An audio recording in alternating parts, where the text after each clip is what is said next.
2020 এনটিপিসিতে যে সমস্ত GK question এসেছে তার কিছু কোশ্চেন নিয়ে আজকের ক্লাসে আমি আলোচনা করব। এই কোশ্চেনগুলো আমি অ্যান্সার তো বলে দেবোই, তার সাথে কিছু এক্সট্রা ডিটেলস তোমরা একটু মন দিয়ে দেখবে, কারণ এখন কোশ্চেন এত ভেতর থেকে আসছে, মানে কোনো কিছু কোশ্চেনের অ্যান্সার তো তোমাদের জানতেই হবে, তার সাথে তোমরা যদি একটু ডিটেলস জেনে থাকো, যদি সেখান থেকেও কোশ্চেন আসে তোমরা ইজিলি সলভ করে নিতে পারবে। ঠিক আছে, দেখো আমাদের যে আজকের কোশ্চেন সেটা কি, রাজতরঙ্গিনীর রচয়িতা কে? Option 1 Jayadev, option 2 Kalidas, option 3 Kalhan, option 4 Chand Bardai. এই কোশ্চেনের অ্যান্সার হয়ে যাবে option 3 Kalhan. Now next question দেখো, যে নিম্নলিখিত কোন নাটকটি কালিদাস রচনা করেছেন? এই কোশ্চেনের অ্যান্সার হয়ে যাবে অপশন 3 মালবিকা অগ্নিমিত্র। দেখো এবার কি বলেছে, যে এখানে কম্পিউটার এবং ইন্টারনেটের ক্ষেত্রে ইউআরএল এর পূর্ণ রূপ কি? এই যে পূর্ণ রূপ থেকে কিন্তু প্রচুর কোশ্চেন বিভিন্ন এক্সামে এসে থাকে। তাহলে এই যে ইউআরএল এর কোশ্চেন, এই কোশ্চেনটার অ্যান্সার কি হয়ে যাবে, মানে ফুল ফর্ম কি হবে ইউআরএল এর? Option 2 uniform resource locator is the correct answer. এবার দেখো কি বলেছে, যে ইউআরএল একটি ওয়েব ঠিকানা হিসেবে কাজ করে, যা ইন্টারনেটে একটি নির্দিষ্ট সংস্থান, যেমন একটি ওয়েব পৃষ্ঠা, ছবি বা নথির অবস্থান চিহ্নিত করে। একটি ইউআরএল ব্যবহার করে ব্যবহারকারীরা একটি ওয়েব ব্রাউজারে ইউআরএল প্রবেশ করে, ওয়েব সামগ্রী অ্যাক্সেস করতে এবং পুনরুদ্ধার করতে পারে, বিরামহীন নেভিগেশন সক্ষম করে এবং ইন্টারনেটের তথ্য পুনরুদ্ধার করতে পারে। তাহলে এই যে ইউআরএল, যার ফুল ফর্ম জিজ্ঞেস করেছিল, তার সম্পর্কে একটু তোমরা জানলে যে ইউআরএল কি। এবার দেখে নাও পরেরটা কি বলছে, নিচের কোন স্মৃতিস্তম্ভ দিল্লিতে অবস্থিত নয়? অপশন 1 হুমায়ুনের সমাধি, অপশন 2 ইন্ডিয়া গেট, অপশন 3 বুলন্দ দরওয়াজা, অপশন 4 আলাই দরওয়াজা। এই কোশ্চেনের অ্যান্সার হয়ে যাবে অপশন 3 বুলন্দ দরওয়াজা। এটা কিনা কোনো, এই যে স্মৃতিস্তম্ভ এটা দিল্লিতে অবস্থিত নয়, বাকি যেগুলো আছে হুমায়ুনের সমাধি, ইন্ডিয়া গেট, আলাই দরওয়াজা, এগুলো সবগুলোই কিন্তু দিল্লিতে অবস্থিত। ঠিক আছে, এবার দেখে নাও কি বলছে এখানে, এই যে বুলন্দ দরওয়াজা, এটা মুঘল সম্রাট আকবর নির্মাণ করেছিলেন। কে নির্মাণ করেছিলেন বুলন্দ দরওয়াজা? মুঘল সম্রাট আকবর। কত সালে? এইটাও এসেছিল যে কত সালে, 1575 সালে। বুলন্দ দরওয়াজা উত্তরপ্রদেশের আগ্রা জেলার ফতেহপুর সিক্রিতে, দিল্লিতে নয় অবস্থিত বুলন্দ দরওয়াজা, কিন্তু কোথায় অবস্থিত? উত্তরপ্রদেশের ফতেহপুর সিক্রিতে অবস্থিত এই বুলন্দ দরওয়াজা।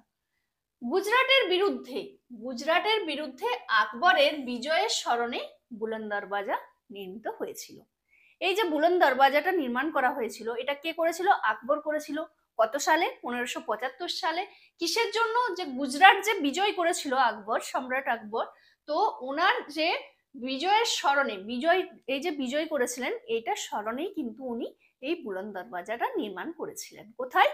এই আগ্রা জেলার ফতেহপুর সিক্রিতে। ঠিক আছে, এবার দেখো, এটি মিশ্র হিন্দু এবং ফার্সি স্থাপত্য শৈলীতে নির্মিত হয়েছিল। বুলন্দ দরওয়াজাকে কি বলা হয়? বিজয়ের দরওয়াজাও বলা হয়, কারণ উনি কি করেছিলেন, এই যে গুজরাটের বিরুদ্ধে উনি বিজয় লাভ করেছিলেন, সেই জন্য তার স্মৃতিতেই তিনি এই বুলন্দ দরওয়াজা নির্মাণ করেছিলেন, তাই এটাকে কি বলা হয়? বিজয়ের দরওয়াজা। এবার দেখো, দক্ষিণ আমেরিকার নিম্নলিখিত দুটি দেশের মধ্যে কোনটি স্থলবেষ্টিত? অপশন 1 এ আছে চিলি এবং ইকুয়েডর, অপশন 2 ব্রাজিল এবং ভেনিজুয়েলা, অপশন 3 গায়ানা এবং সুরিনাম, আর অপশন 4 এ আছে প্যারাগুয়ে এবং বলিভিয়া। এই কোশ্চেনটার অ্যান্সার হয়ে যাবে অপশন 4 প্যারাগুয়ে এবং বলিভিয়া। এবার দেখো এখানে কি বলেছে, যে নিচের কোন রোগটি ভাইরাসের কারণে হয়? Option 1 cholera, option 2 typhoid, option 3 জলবসন্ত, অপশন 4 যক্ষা। কোন রোগটি ভাইরাসের কারণে হয়? এই কোশ্চেনটার অ্যান্সার হয়ে যাবে অপশন 3 জলবসন্ত। এই যে জলবসন্ত রোগটা, এটা ভাইরাসের কারণে হয়। নেক্সট দেখো, নিম্নলিখিত কোনটি একটি মিথজীবী সম্পর্ক দেখায়? ফানারিয়া, উলোথ্রিক্স, মার্সিলিয়া নাকি লাইকেন? এই কোশ্চেনের অ্যান্সার হয়ে যাবে অপশন 4 লাইকেন। ঠিক আছে, কি বলছে যে যে পারস্পরিক সম্পর্কের মাধ্যমে জীবরা একসাথে বাস করে এবং তাদের আশ্রয় ও পুষ্টি ভাগ করে নেয় তাকে কি বলে মিথজীবী সম্পর্ক। তাহলে এই যে একটু আগে যে মিথজীবী নিয়ে কোশ্চেনটা ছিল, তাহলে মিথজীবী সম্পর্ক কি সেটা তোমরা জানতে পারলে। লাইকেন শৈবাল এবং ছত্রাকের একটি সমন্বয়। তাহলে এই যে লাইকেনটা কিসের? শৈবাল এবং ছত্রাকের একটি সমন্বয়, তাদের পারস্পরিক সুবিধার জন্য একসাথে বসবাস করে। ছত্রাক লাইকেনের দেহের ভেতরে শৈবালের জন্য আশ্রয় এবং আর্দ্রতা বজায় রাখে, যা সালোক সংশ্লেষণ প্রক্রিয়ার জন্য শৈবালের জন্য প্রয়োজনীয়। শৈবাল বিনিময়ে ছত্রাককে সালোক সংশ্লেষণের সময় তৈরি খাদ্য সরবরাহ করে। ঠিক আছে, এবার দেখে নাও কোন সালে ভারতের সংসদে পরিবেশ সুরক্ষা আইন পাশ হয়? কোন সালে? 1990, 1991, 1986 নাকি 1988? এই কোশ্চেনের অ্যান্সার হয়ে যাবে অপশন 3, 1986 সালে ভারতের সংসদে পরিবেশ সুরক্ষা আইন পাস হয়। এবার দেখো মধ্যপ্রদেশের ভোপাল গ্যাস দুর্ঘটনার পর পরিপ্রেক্ষিতে এই আইনটি পাশ করা হয়েছিল। এই যে মধ্যপ্রদেশে যে ভোপালে ভয়াবহ যে গ্যাস দুর্ঘটনা হয়েছিল সেটা কত সালে হয়েছিল? 1984 সালে। তারপরে এই আইনটা পাশ করা হয়েছিল। আইনটি কত তারিখে? 20 নভেম্বর 1986 সালে কার্যকর হয়। এই আইনের মূল উদ্দেশ্য হলো পরিবেশের সুরক্ষা এবং উন্নতি প্রদান করা। এটি ভারতীয় সংবিধানের কত ধারায় আছে? 253 ধারায় অধীনে প্রণীত হয়েছিল। আইনটি সর্বশেষ সংশোধন করা হয়েছিল কত সালে? 1991 সালে এই আইনটা সর্বশেষ সংশোধন করা হয়েছিল। এবার দেখে নাও পটচিত্র শৈলী নিচের কোন রাজ্যের প্রাচীনতম এবং জনপ্রিয় শিল্পকলার একটি? Option 1 Andhra Pradesh, option 2 Rajasthan, option 3 Orissa, option 4 Bihar. এই কোশ্চেনের অ্যান্সার হয়ে যাবে উড়িষ্যা।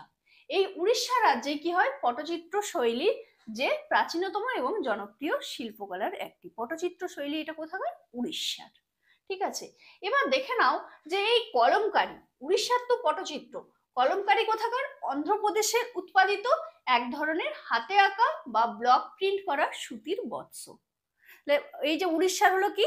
উড়িষ্যার হলো পটচিত্র, আর কলমকারি কোথাকার? অন্ধ্রপ্রদেশের। এবার দেখো এই মান্দ্রানা চিত্রগুলি কোথাকার? রাজস্থানের দেওয়াল এবং মেঝে আঁকা। মধুবনী চিত্র কোথাকার? মধুবনী হচ্ছে যে বিহারের লোকচিত্র।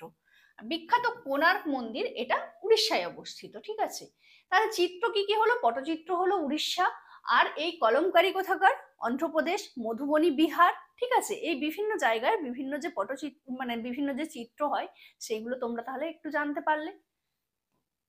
এবার দেখো ভারতের কোন রাজ্যে মূল ভূখণ্ডে সবচেয়ে দীর্ঘ উপকূল রেখা রয়েছে?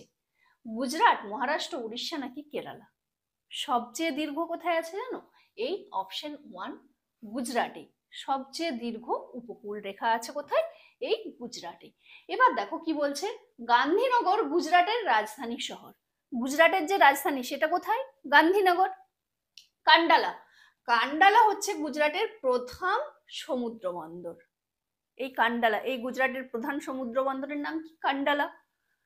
বিখ্যাত সিন্ধু উপত্যকা সভ্যতা যেমন লোথাল, ধোলাভিরা গুজরাটে অবস্থিত। এই সিন্ধু যে উপত্যকাগুলো সেগুলো কি কি? লোথাল, ধোলাভিরা, এগুলো কোথায় অবস্থিত? এই গুজরাটেই অবস্থিত। গুজরাটে অবস্থিত গির ফরেস্ট জাতীয় উদ্যানেই একমাত্র এশিয়াটিক সিংহ দেখতে পাওয়া যায়। কোশ্চেন এসেছিল যে এই বিখ্যাত এশিয়াটিক সিংহ বা গুজরাটের গির ফরেস্টে কোন বন্যপ্রাণী দেখতে পাওয়া যায়? এটা হয়ে যাবে কি অ্যান্সার? এশিয়াটিক সিংহ। ঠিক আছে, দেখো কম্পিউটারের কোন ভাগকে তার মস্তিষ্ক বলা হয়? সিপিইউ, মনিটর, হার্ড ডিস্ক নাকি রম? এই কোশ্চেনের অ্যান্সার হয়ে যাবে option 1 CPU, central processing unit. ঠিক আছে, দেখো কি বলছে, সিপিইউ এর ফুল ফর্ম বা পুরো অর্থ কি? Central processing unit. এটাও অনেক সময় কোশ্চেনে আসে যে সিপিইউ এর ফুল ফর্ম কি, তাহলে কি হয়ে যাবে? Central processing unit.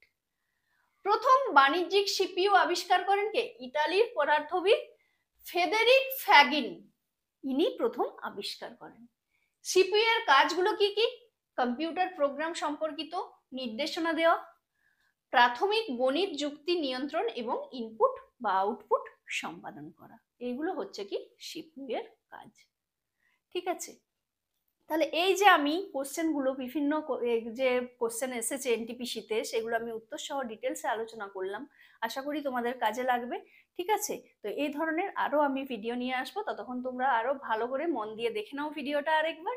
ঠিক আছে, সবাই ভালো থাকো, সুস্থ থাকো, দেখা হচ্ছে পরের ভিডিওতে। টাটা।